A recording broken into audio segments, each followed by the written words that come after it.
యాదాద్రి భువనగిరి జిల్లా రామన్నపేట పట్టణ కేంద్రంలో భువనగిరి నుండి చిట్యాల ప్రధాన రహదారిపై స్థానిక తహసీల్దార్ కార్యాలయం ఎదురుగా కోతులు 2 గుంపులుగా ఏర్పడి సుమారుగా 1 గంట సమయం తలపించే విధంగా కొట్లాడుకోవడం జరిగింది.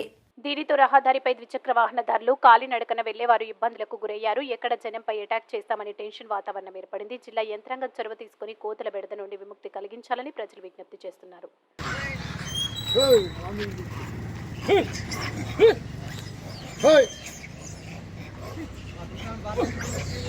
అదే పాకిస్తాన్ వాళ్ళు వచ్చారు, అలా చూసి పొరారు.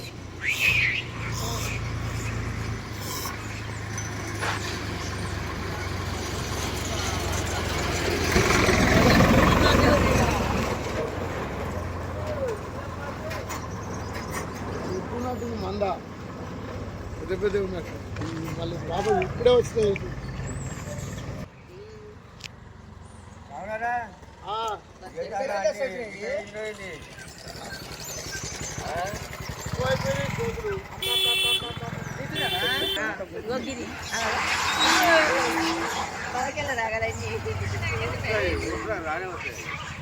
ఒక్క కోతి అందరు